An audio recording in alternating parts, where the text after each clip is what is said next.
barnaamijkani marnaba ma dhiirigelinayo jacaylka guurka ka hor.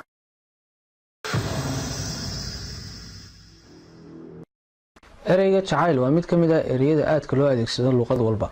dadku aad bay u xiiseeyaan jacaylka ka sheekayntiisa, ama waxay kasoo dhigtaan heesaha ama filimada ama bugaagta laga qoray sheekooyinka tirada badan leh ee soo arooray, ama maya ka sheekayn qof ka sheekaynayo waayo-aragnimada qofeed ee kasoo martay jacaylka. dadku had iyo goor way wada xiiseeyaan jacaylka, mid walba wuxuu isku dayaa inuu ka war doono, balse dad fara badan ee maxsuulka kasoo baxaa waxa ay ku noqdaan dhibanayaal jacayl. markaa su-aasha isweydiinta mudan waxa weeyaan, mid ka mid ah waxyaabaha sababay inay dhalinyartu noqdaan dhibanayaal jacayl ma waxa weeye jacaylkii oo aanay aqoon u lahayn? ma laga yaabaa marka dhinac kale laga eego in dhalinyartu ay kargarin layihiin waxyaabaha lagu garto jacaylka dhabta ah iyo jacaylka malaawaalka ah?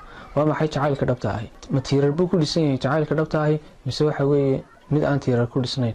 maxaa lagaga sooci karaa jacaylka dhabta ah jacaylka malaawaalka? mudanayaal iyo marweyn waxaad kusoo dhawaataan barnaamijka aqoonta jacaylka, kaasood ka heli doontaan jawaabaha dhammaan su-aalaha aynu kor ku xusnay. bismillaah walxamdulilah wasalaatu wasalaamu calaa rasuulilaahi sala allahu calayhi wasalam. maanta waxaynu ka hadli doonaa jacaylka dhabta ah. sida ay culimada cilmi nafsiga oo cilmi baadhisyo tiro badan le ay ku sheegeen, waxa ay sheegeen jacaylka dhabta ahi waa mid leh 4 tilmaamood. 4taa tilmaamood jacaylka laga helo ayuunbaa la odhan karaa waa jacaylka dhabta ah. 4taa tilmaamood waxay kala yihiin: tilmaamta koowaad oo ah go-aan, macnaha in ay tahay qofkanu dareen kasoo go-ay maskaxiisa. tilmaamta labaad waxa weeyaan waaritaan iyo joogteyn. tilmaamta saddexaadna waxa weeyaan is-aaminaad. tilmaamta afraadna waxa weeyaan nafhuris, inay lamaanaha labada qof ay naftooda isku huraan amaba ay isku tanaasulaan marka ay dhibi timaado. 4tan tilmaamood ka laga helo oo keliya ta ayuunbaa la odhan karaa waa jacaylka dhabta ah. waxa weeye waa hadal cilmiyeysan oo ay culimada cilmi nafsigu ku baadheen cilmi baadhisyo tiro badan leh. 4tan tilmaamood ma aha mid ku salaysan aragti qofeed amaba hadalka suuqa yaalla, balse waa mid lagu soo saaray cilmi baadhisyo tiro badan leh oo waqti qaatay. wiil ayaa gabadh jeclaaday, amaba gabadh ayaa wiil jeclaatay, ama maye wiilkii ayaa waxa uu ku celceliyey in ka badan 100 jeer oon ku jecelahay gabadh yahay, ama maye gabadhii ayaa waxay 100 jeer in ka badan ku celcelisay wiil yahay waan ku jecelahay. inagu marnaba saynu hore usoo sheegnay ma dhiirigelinayno jacaylka guurka ka hor, balse waa tusaalayaal aynu soo qaadanayno. waxaa laga yaabaa labada qof mid ka mid ah inaanay dhab ka ahayn. waxaa laga yaabaa inuu qofka mid ka mid ah labadan qof uu ku jiro marxaladii xiisaha, oo marxaladii xiisaha iyo marxaladii jacaylka dhabta ahaa uu kala garan laayay. markaa sidee baynu ku garan karnaa labadan qof inay ku sugan yihiin jacaylka dhabta? waxaa laga yaabaa inantu markay ninkan aragtay inuu qalbigeeda hoos u dhacay, in ay iswada siisay baaba laga yaabaa. waxaa laga yaabaa wiilku sidaas lamida markuu inantan arkay in uu yaranaxay, in ay jiriiraca yaro gashay marka uu qofkan kale arkay. waxyaabahaas oo dhan waa waxyaaba aynu tusinaya qofkan inuu qofkan kale ka helay, balse jacaylkii dhabta ahaa inuu yahay iyo in kaleeto ayay tahay in aynu isweydiino. haddaba qofku si uu u ogaado jacaylka inuu yahay jacayl dhab ah iyo mid kaleeto waa inuu geliyaa qiimeyn. si uu qiimeyn u geliyana waa inuu ku eegaa 4tan tilmaamood. 4tan tilmaamood haddaba haddii aynu midmid u galno ama aynu u sharaxnaba, tilmaamta koowaad waxa weeye aynu ka qiimeynayna inuu jacaylkanu yahay jacayl dhab ah iyo in kaleeto.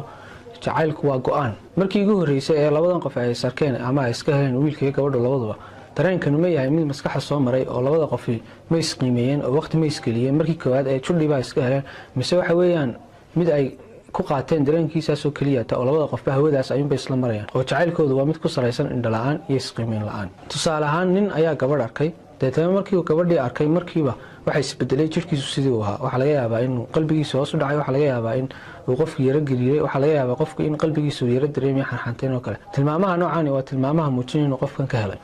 haddaba tilmaamaha noocaasa marka uu qofku dareemo waxay ka dhigan tahay waa jelas iyo garaacis lasoo garaacay qofkan kale qalbigiisa. haddii uu qofku markiiba qalbigiisa qofkan kale u furo, micnaheedu waxa weeye jacaylku kama aha go-aan ee waa dareen keliyata. si fudud baanu qofka kale qalbigiisa u galay, balse markan qofka lasoo garaacay, haddii uu markiiba maskaxda u gudbiyo oo uu isweydiiyo oo uu yidhaahdo qofkanu ma yahay qofka ugu habboon, deetana uu qiimeyn badan geliyo, deetana marka dambe uu ku qanco qalbigiisa u ogolaado, taasoo kale waxaa la odhan karaa jacaylku waa go-aan. wiil yahow ama gabadh yahay markaa isku aragto dareenkan oo kale, iska ilaali marnaba inaad ku cararto waxyaabaha jacaylada kobciya. iska ilaali in aad markiiba ku leexato dhegeysiga heesaha cishqiga iyo daawashada filimada romantiga adigoo waxyaabaha macaysanaya. isku day markiiba marka aad dareento dareenada noocaas oo kale inaad istaagto, inaad isweydiiso qofkanu ma yahay qofkuu qalma. markiiba ha ku cararin oo ha odhanin waan ku jecelahay anaa kaa daran. taa ha subcinina, iskana ilaaliya mar walba. dhalinyarta qaarkood baad mararka qaarkood ka yaabaysaa oo waxay odhanayaan iyagoo 2 cisho oon isyaqaanay, waan isfahanay, miyaanan isguursan karin iyo wax lamid ah. taas waa qalad.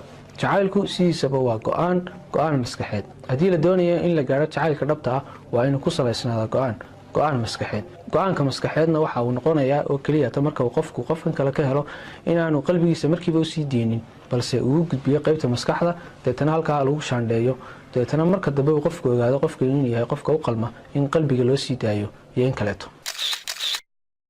tilmaanta labaad ee uu ku sifoobay ama lagu garan karo jacaylka dhabtii waxa weeye waa tilmaanta joogtaynta ama waaritaanka. waxaa laga yaabaa mararka qaarkood in uu wiil gabadh si joogtaa u waco, inantaasuna marka ay kala garan weydo ninkan inuu u jecel yahay si dhab ah iyo si kale, waayo hadallo waxaa laga yaabaa badan oo romantic inuu ku qarqiyey ay ka mid yihiin waan ku jecelahay iyo la-aanta ma noolaan karo iyo aynu kulanno.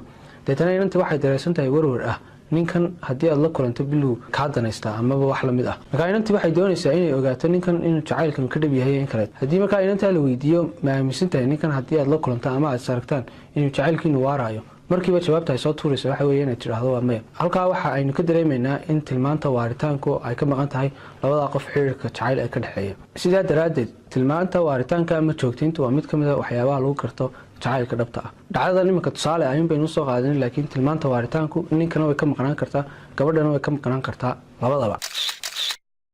tilmaanta saddexaad ee lagu garan karo jacaylka dhabtii waxa weeye is-aaminaad. inuu qofku dareemo in la jecel yahay, inuu qofku dareemo inuu qofkan kale ku kalsoon yahay, inuu qofku dareemo inuu qofkan kale ku niyadsan yahay, iyo inuu qofku dareemo inuu qofkan kale haddii goor ka dareemayo xasilooni intaa uu la joogo. waxyaabahaasoo dhan waa waxyaabaha lagu garto inuu jacaylka yahay jacayl aamina, labada qof inay is aaminsan yihiin. haddaba dhibka jira waxa weeye mararka qaarkood labadooda qof mid ka mid a ayaa waxaa laga yaabaa inay ka maqan tahay tilmaamta is-aaminaadu. waxaa laga yaabaa mid ka mid a inuu aaminsan yahay amaba uu iska dhaadhiciyeyba amaba uu ka shakisan yahayba inuu qofkan kale xiriir la leeyahay cid kaleeto. deetana waxaa laga yaabaa jacaylkii dhabta ahaa in la gaadhaa inay caqabad ku noqotay labadii qof oo iska aamin baxay amaba maya iska shakisan. labada qof oo iska aamin baxaa waa mid ka mid a waxyaabaha caqabad ku noqda inuu jacaylku kobco, sidoo kale in ay adkaatay in la gaadho jacaylka dhabta ah. maxaa lagu garan karaa markaa in labadan qof ay ku sugan yihiin xaalad ay labada qofba iska kala aamin baxsan yihiin? waxyaabaha lagu garan karo waxaa ka mid ah labada qofba haddii uu khilaaf dhaco hadiyo goor waxa ay ka cawdaan amaba ay dhibkooda u sheegtaan cid kale sida waalidiintooda iyo asxaabtooda iyo kuwa lamidka. laakiin labada qof haddii yihiin laba qof oo is aaminsan, micnaheedu waxa weeyaan haddii uu khilaaf dhaco labadooda qof iyaga ayaa isku soo cawda. labadan qof markaa waxaa la odhan karaa waxa ay buuxiyeen tilmaanta jacaylka dhabta ah mid ka mid ah, kaasoo ah is-aaminaad. tilmaamta afraad ee lagu garan karo jacaylka dhabtahay waxa weeye isaguna waa nafhuris. kan la jecel yahay diyaar ma u yahay in uu naftiisa u huro qofkan kale ee jecel. hadiyo goor marka uu khilaaf dhaco ama marka labada qof ay yimaadaan wax abuuri karo xurguf inay dhexdooda timaado, qofkan kale diyaar ma u yahay inuu u tanaasulo. dadka qaarkood baa waxaa laga yaabaa in hadiyo goor ay u samaysan yihiin hab madax adayga, deetana qofku waxa uu doonaya inuu marsado. taasna waxay abuurtaa labada qof inay waayaan waxyaabaha lagu gaadho jacaylka dhabta ah, kaasoo ah isku tanaasulidda iyo nafurista. dadka noocaasi haddii goor xiriirkooga jacayl waa dad uu si fudud u burburi og yahay. waxaa laga yaabaa ninku inuu markiiba lasoo boodo markuu khilaaf dhaco, haddii uu ka heli waayo waxa uu ka doonayo inuu markiiba idhaahdo warqadaada ho iyo waan ku furay. gabadhana waxaa laga yaabaa haddii ay ninka ka weydo waxa ay ka doonayso in markiiba ay tidhaahdo warqadeedaysii. weliba waxyaabaha ay kala doonayaan iyo ay iska doonayaan waxaa laga yaabaa inay tahay wax maalayacni. tusaalahaan waxaa laga yaabaa ninku markuu guriga yimaado haddii uu waayo cuntadiioo diyaara amaba cuntadiio ay milixdu ku yaro badan tahay in uu tanaasuli waayo, deetana uu markiiba isku dayo inuu xanaaq iyo khilaaf joogtaa abuuro. taasuna ay abuurta labada qof inay warqadooda kala qaataan. gabadhina waxaa laga yaabaa haddii ay duruufi timaado kale oo kharashkii biilku yaraado amaba ay timaado waxyaabo kale oo ay ninka ka weyday markii ay weydiisatay kadib, waxyaabahaasuna ay yihiin waxyaabo aan macno badan ku fadhiyin marka xiriirkooga jacayl loo eego, inay tidhaahdo markiiba warqadeedaysii. markaa labadan qof diyaar uma aha inay isku tanaasulaan, inay naftooda isku huraan. jacaylka dhabta ahna way adagtahay inay gaadhaan labada qof ee noocan oo kale ah, waayo waxaa ka maqan tilmaan ka mid a tilmaamaha lagu yaqaano jacaylka dhabta ah, kaasoo ah nafhuris. labadan qof ee aan ku sifaysnayn tilmaantan ah nafhurista hadiyo goor diyaar uma aha inay isku tanaasulaan, inay xal raadiyaan marka ay mushkilad timaado. mid walba waxa uu doonayaa in uu tiisa uun helo. waxaad moodaaba nolosheeda qoysku inay ku salaysan tahay sidii maxkamad oo kale, xaqayga isi iyo waa inan kaa helaa iyo maya ma hayo iyo maya nagu kala kaxee meesha. tilmaamaha aynu kor ku soo xusnay waxaa laga yaabaa dadka qaarkood inay afartaa tilmaamood u buuxiyeen. dadka qaarkood waxaa laga yaabaa inay buuxiyeen 3 ka mid ah afartaa tilmaamood. dadka qaarkood waxaa laga yaabaa inay buuxiyeen 2 ka mid ah afartaa tilmaamood. dadka qaarkood waxaa laga yaabaa inay afartaa buuxiyeen balse ay ku kala yareysteen oo mid si dhammaystiran u buuxiyey midna uu wax yar ka soo qaatay. marka dadku way ku kala duwan yihiin tilmaamahan iyo siday u kala sifoobeen iyo siday u kala buuxiyeen shuruudaheega. waxay ku xidhan tahay in qofka iyo shakhsiyadiisu noocay tahay. waxaynu ka soo hadalnay tilmaamaha jacaylka dhabta. waxaynu soo sheegnay in culimada cilmi nafsiga ay ku soo ururiyeen tilmaamaha lagu garto jacaylka dhabta inay yihiin 4 tilmaamood. tilmaanta koowaad waxa weeye jacaylku inuu ku salaysnaado go'aan ka soo go'a maskaxda balse aan ahayn go'aan ku salaysan oo kaliya dareen caatifadeed ama dareen qalbiyeed oo kaliya. tilmaanta labaad aynu niri jacaylka rasmiga uu leeyahay waxa weeye tilmaanta waaritaanka iyo joogteynta. tilmaanta saddexaad waxa weeye tilmaanta aaminaada, in labada qofba ay isku aamin yihiin nafsiyad ahaan, in labada qofba ay isku xasiloon yihiin jir ahaan. tilmaanta afraad waxa weeye waa tilmaanta nafurista. afartaa tilmaamood oo isbiirsaday haddii laga helo jacaylka waxaa la odhan karaa jacaylkan waa jacayl rasmi ama waa jacayl dhab ah. haddaba afartaa tilmaamood haddii qaybo kamid a kalabarh la buuxiyo waxaa la odhan karaa un jacaylkii rasmiga ah waxaa la gaaray kalabarh. haddii la buuxiyo isagoo dhammaystiranna waxaa la odhan karaa waxaa la gaaray jacaylkii dhabta ahaa. haddii qaybo kamid a la dayacana waxaa la odhan karaa un jacaylkii dhabta ahaa ayaa la dayacay, waayo afartii shuruudood baan say tahay loo buuxiy. mararka qaarkood waxaa dhacda qofku in uu isku dayo inuu la yimaado tilmaamihii jacaylka dhabta ahaa, balse haddana caqabad baa jirta. deetana qofku waa inuu fikiraa isweydiiya halkee ayay wax ka khaldayin. mararka qaarkood jacaylka dhabta ah tilmaamaha waxaa laga yaabaa inay qariyaan tilmaamaha shakhsiyada ay qofku leeyahay. tusaale ahaan qofkan waa qofka dadka muurkooda ay isbedbedelaan, marna farxadiisa halkaas la gaadhsiisan tahay oo jacaylkiisa waxa uu cabiraya sida ugu wanaagsan, waxa kastuu gacanta ku hayo say tahay ayaa uu bixinaya, marna muurkiisu hoos ayuu dhacsan yahay oo farxadiisa waxay maraysaa halkii hooseysay. markan kale waxaa la odhan karaa malaa qofkan kale ma jecel. marka tilmaanta shakhsiyada ah qofka dabeecadiisu isbedbedeshay awgeed ayaa waxaa laga yaabaa in laga waayo qofkan tilmaamaha jacaylka dhabta ah oo ay daboolanto. deetana taas ay abuurto khilaaf joogta ah, taasuna ay sii abuurto markaa oo ay kasii dhalato in labada qoys ay kala tagaan. mararka qaarkood waxaa laga yaabaa mid kamid a tilmaamaha shakhsiyada uu leeyahay inay sabab noqoto inay hoos u dhacdo tilmaanta afraad ee jacaylka ee ah nafurista. marka miyaa la odhan karaa qofkaas jacaylkii dhabtahay say tahay uma laha? maya lama odhan karo, balse waxaa la odhan karaa un jacaylkii dhabtaha u kala dhintaalanyahy. taana waxaa laga yaabaa inay sabab noqoto tilmaamaha shakhsiyada uu leeyahay qaarkood ay kamid yihiin mushakinimada. waxaa laga yaabaa ninkan inuu yahay nin mushaki shakhsi ahaan, inuu su-aalo badan yahay, inuu fadhfadhitaan badan yahay. deetana fadhfadhitaanka iyo su-aalaha tirada badan leh inay keensato in jacaylkii dhabtaha uu hoos yaro dhaco. marka hadiyo goor waxa uu ku jira xaalad shaki, xaalad canaaneed, waxbuu baarbaaraya. intaa tilmaamaha shakhsiyada qofkaas leeyahay iyada lafteeda waxay noqon kartaa mid caqabad ku ah jacaylka dhabta. afartaa tilmaamood aan kor sheegnayna hoos dhigi kara.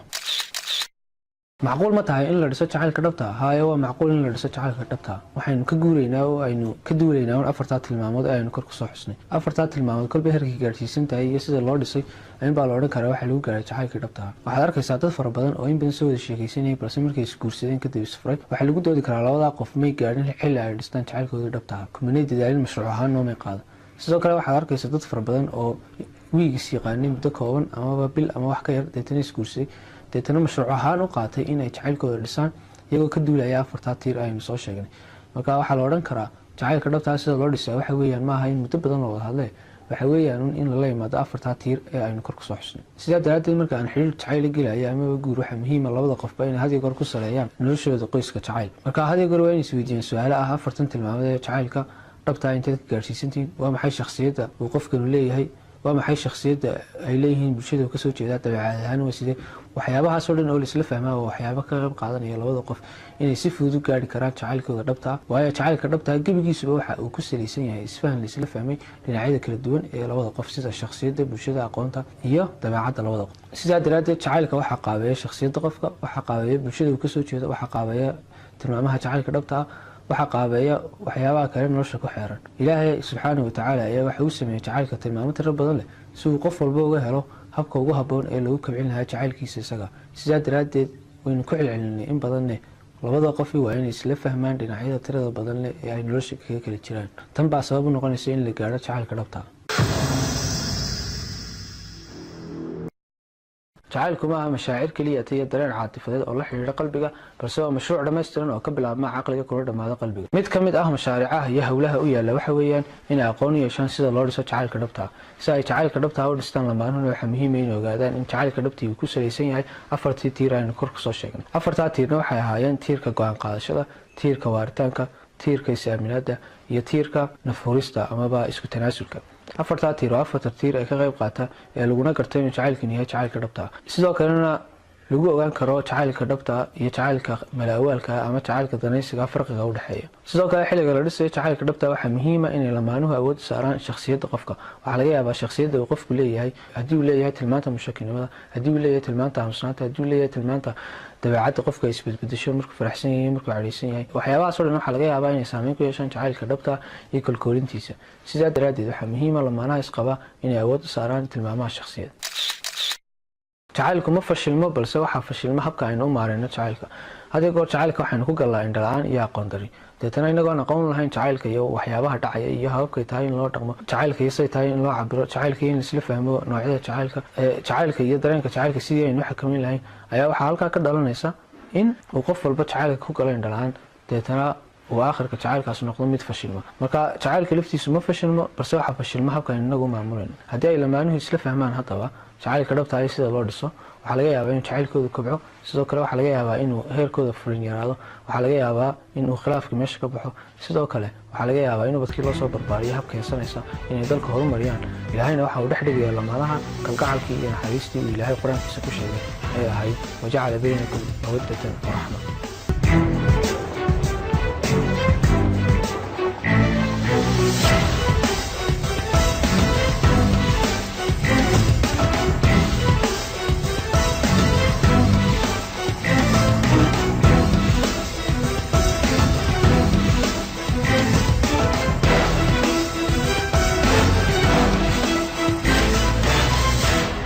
daawade aad iyo aad baad u mahadsantahay daawashadaada. waxaan rajeynayaa inaad ka faa'iido xog muhiim ah oo la xiriira arrimaha jacaylka oo ku soo biirtay akoonkaaga qaybta aqoonta. haddaba si aad u daawato xalqad kale oo ka xiiso badan xalqada aad maanta daawatay, ugana faa'iidaysato xog cusub oo la xiriira arrimaha jacaylka, waxaad like garaysaa page-ka haddii aad page-ka ka daawatay, amaba waxaad subscribe garaysaa channel-kan YouTube-ka haddii aad YouTube-ka ka daawato.